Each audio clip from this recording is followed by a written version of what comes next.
पढ़ाऊंगी आप लोगों को आगे की नई टॉपिक जो मैं पिछले वीडियो में ख़त्म की थी। चलिए शुरुआत करें।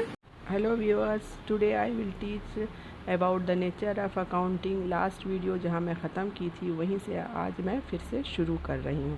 इसमें फर्स्ट पॉइंट है accounting is man made.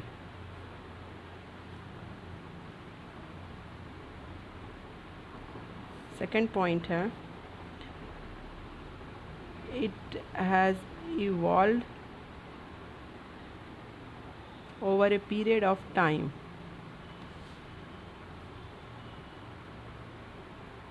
Third point है it practice in a social system.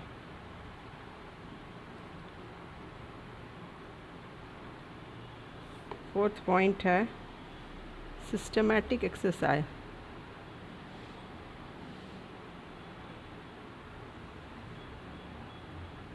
Fifth point है फॉलो फ्लेक्सिबिलिटी।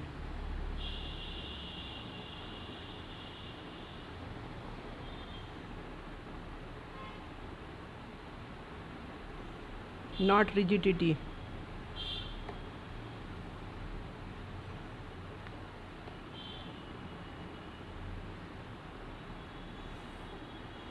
सिक्स पॉइंट है गिव जजमेंट।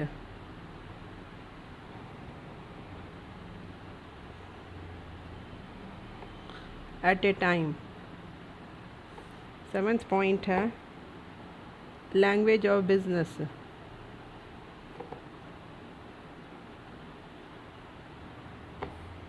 एट पॉइंट है वेल डिफाइन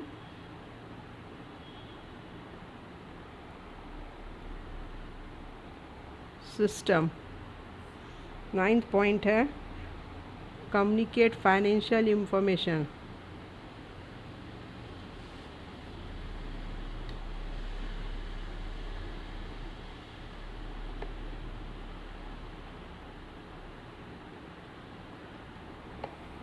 टेंथ पॉइंट है सर्विस एक्टिविटीज़।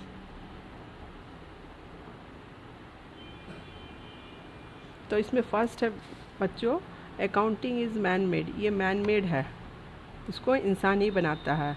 ये एक पीरियड ऑफ टाइम के लिए बनाया जाता है, 6 महीना के लिए नहीं। पीरियड ऑफ मतलब कम से कम मिनिमम 1 साल, मैक्सिमम 1 साल। उसके बाद फिर ये साल जनवरी से दिसंबर भी हो सकता है, अप्रैल से 31 मार्च भी हो सकता है। फाइनेंशियल ईयर के हिसाब से ही 1 साल का बनाया जाता है। ये प्रैक्टिस किया जाता है सोशल सिस्टम पे। It is a systematic exercise. इसको करने के लिए एक सिस्टमेटिक एक्सरसाइज, एक सिस्टम के हिसाब से चलना पड़ता है। ये एक फ्लेक्सिबल है, अकाउंटिंग क्या है, फ्लेक्सिबल है। बहुत रिजिड कड़े होके नहीं बनाया जा सकता अकाउंटिंग को। ये अकाउंटिंग बनाने का मकसद है कि कुछ उससे जजमेंट, कुछ उससे पता चल सके कि उस पीरियड में क्या हुआ है। ये बिज़नेस का लैंग्वेज है, और जो कि बिज़नेस का लैंग्वेज बहुत अच्छे से वेल डिफाइन किया जाता है कि बस सबको समझ में आए।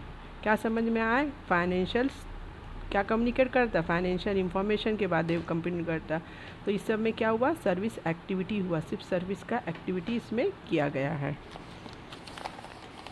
Accounting is art and science.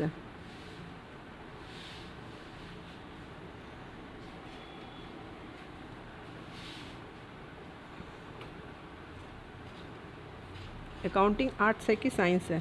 Science के लिए कोई कारण होता है। साइंस क्या है? साइंस ये है रिलेशनशिप करता है, create cause and effect of happening. ये क्यों हो रहा, कैसे हो रहा, क्या कारण है किसी चीज़ का होना। इसका साइंस जो होता है वो लॉ और रूल्स पे बेस्ड होता है। उसी तरह अकाउंटिंग का भी क्लासिफिकेशन, समराइजिंग, रिकॉर्डिंग किसको करता है? फाइनेंशियल ट्रांजैक्शन को करता है। तो साइंस का ये है कि उसका कारण को पता करना कि क्यों हुआ, कैसे हुआ, कब हुआ। अकाउंटिंग का क्या है? रिकॉर्डिंग, एनालाइजिंग, क्लासिफाइजिंग, समराइजिंग करना है। दोनों का अलग है, लेकिन ये भी साइंस के ही तहत में आता है। आर्ट ऑफ अटेनिंग है, ये एक आर्ट भी है। अकाउंटिंग क्या है? आर्ट भी है। आर्ट क्या होता है? आर्ट एक नॉलेज है जिससे हम कुछ हासिल कर सकते हैं। तो आर्ट क्या हमारा? पता करना कि हमारा फाइनेंशियल ट्रांजैक्शन हुआ है कि नहीं, एक समय में कि नहीं, और उन फाइनेंशियल ट्रांजैक्शन को सिस्टमैटिक मैनर में लिख के एक निश्चय में पहुंचना, जिसके लिए एक टेक्निक और एक प्रोसीजर को अपनाया जाता है। टेक्निक और प्रोसीजर को अपनाया जाता है ताकि मेजर किया जा सके, डिस्क्राइब किया जा सके, कम्युनिकेट किया जा सके डाटा को जो कि फाइनेंशियल ट्रांजैक्शन से रिलेटेड है। तो इस टेक्निक और प्रोसीजर में क्या क्या आता है? इस टेक्निक और प्रोसीजर में अकाउंटिंग के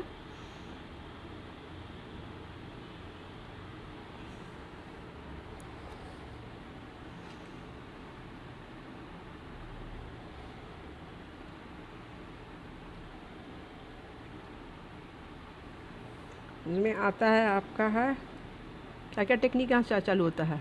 जर्नलाइजिंग करना, second laser banana, third trial balance banana, fourth financial statement banana,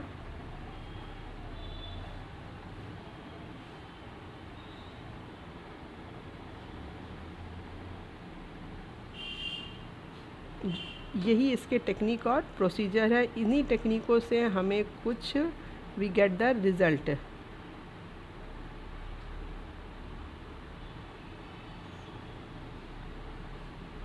we get the result. Function of accounting क्या है? अकाउंटिंग का क्या फंक्शन है?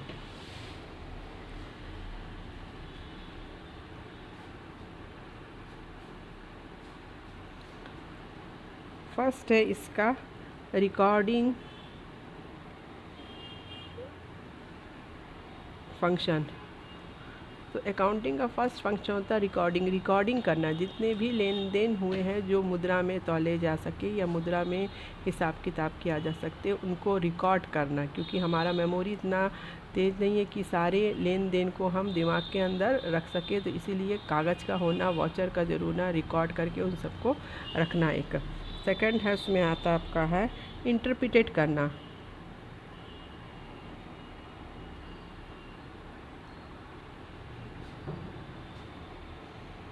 इंटरप्रिटेट करना इस इंटरप्रेट फंक्शन में क्या है? एनालाइज करना और विश्लेषण करना और उसको फाइनेंशियल स्टेटमेंट से जोड़ के देखना कि ये एनालाइज करना और उसको जोड़ के देखना कि ये जो लेन देन हुआ है ये आपका फाइनेंशियल से रिलेटेड है, फाइनेंस से रिलेटेड है या नहीं है। तभी उन सबको हम रिकॉर्ड करेंगे और रिकॉर्ड करके हम अपना फाइनेंशियल पोजीशन बनाएंगे, जिससे मैनेजमेंट को हेल्प मिलता है। थर्ड है आपका कम्युनिकेटिंग द फाइनेंशियल।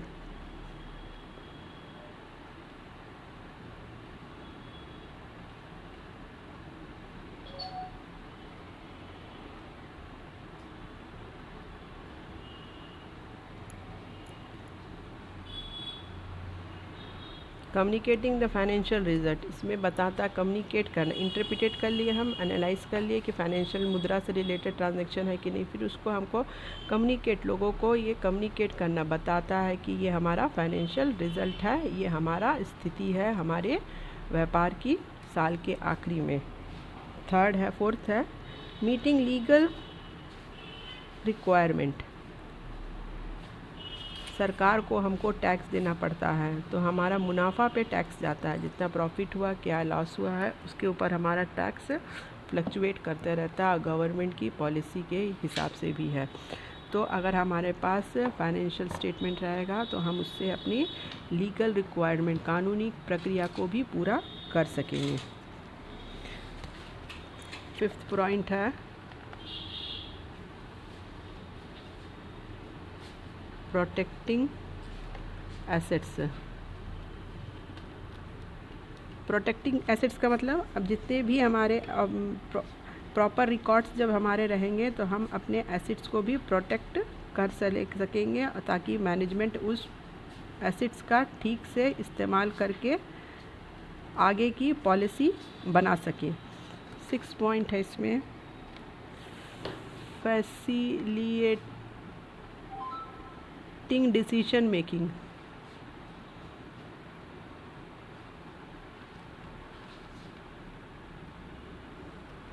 जब हम एसेट्स को प्रोटेक्ट करेंगे, वो एसेट हमारे अगर ज़्यादा रहे हैं या एसेट हमारे अच्छे हैं, तो उन एसेट्स का इस्तेमाल करके डिसीजन ले के हम अपने एसेट का और अच्छे से इस्तेमाल कर सकते हैं और बिज़नेस को आगे बढ़ा सकते हैं।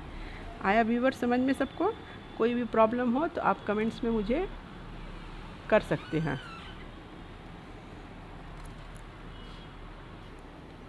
टाइप्स और ब्रांच ऑफ अकाउंटिंग, कितने प्रकार के होते हैं और क्या ब्रांचेस हैं या क्या ब्रांचेस है अकाउंटिंग के। तो अकाउंटिंग का फर्स्ट आपका आता है फाइनेंशियल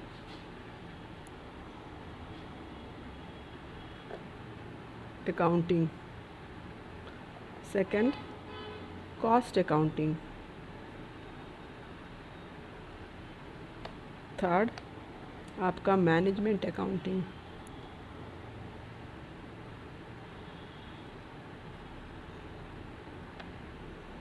जैसे आपको नाम से ही पता चल रहा है फाइनेंशियल अकाउंटिंग। फाइनेंशियल अकाउंटिंग से मतलब है कि वो सब जो फाइनेंस से रिलेटेड हैं उन सब को रिकॉर्ड करना, क्लासिफिकेशन करना, एनालाइजिंग करना, समराइजिंग करना और उनका एक फाइनेंशियल स्टेटमेंट बनाना।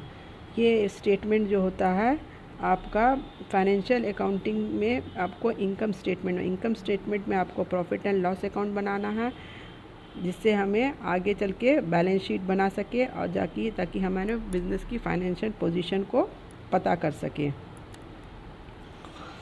इन सब इंफॉर्मेशन अगर हमको मालूम रहेगा, फाइनेंशियल या वित्तीय स्थिति हमको कंपनी की मालूम रहेगी, तो हम ये आउटसाइडर को इन्फॉर्मेशन दे सकेंगे, जैसे share holder, creditor, tax authority, इन सब को हम इंफॉर्मेशन दे सकते हैं।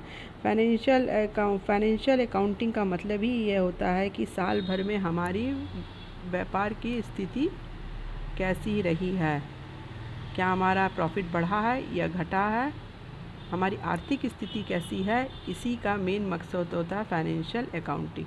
कॉस्ट अकाउंटिंग वहाँ पे किया जाता है जहाँ पे मैन्युफैक्चरिंग होता है, जहाँ पे उत्पादन होता है, वहाँ पे कॉस्ट अकाउंटिंग किया जाता है कि किसी सामान को बनाने में कितना पैसा लगा है, कितना कच्चा सामान लगा है, कितना मजदूरी लगी है, कितना मशीन का डेप्रिसिएट हुआ, कितना मशीन की रगड़ाई घसाई हुई, उसको मेंटेन करने में कितना पैसा लगा है।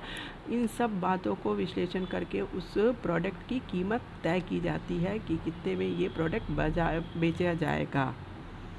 कॉस्ट जो मैन्युफैक्चरिंग इंडस्ट्री होती है वो कॉस्ट लगाती है कि इस प्रोडक्ट को, कच्चे सामान को पक्के सामान में बदलने में उसको कितना पैसा लगता है, इसीलिए कॉस्ट अकाउंटिंग बनाया जाता है। मैनेजमेंट अकाउंट जैसे नाम से ही पता चलता है, मैनेजमेंट अकाउंटिंग का मतलब होता है करके है अकाउंटिंग से रिलेटेड बातों को समझकर, उसकी स्थिति को समझकर मैनेजमेंट डिसीजन लेती है। मैनेजमेंट डिसीजन जो लेती है वो पॉलिसी बनाने के लिए, बिज़नेस को कंट्रोल करने के लिए वो लेती है। इसका मेन मकसद यही होता है कि बिज़नेस को कंट्रोल कैसे किया जाए, कैसे उसकी स्थिति को बढ़ाया जाए। मैनेज करने का मतलब यही है कि आर्थिक स्थिति को कैसे मैनेज किया जाए। फाइनेंशियल जो स्टेटमेंट बनाया आपने, इसको मैनेज करने के लिए किस तरह से मैनेज किया जाए, अगर प्रॉफिट कम है या प्रॉफिट लॉस है तो उसको किस तरह से बढ़ाया घटाया जाए, ये सब कौन करता है? मैनेजमेंट डिसीजन लेती है। Okay viewers.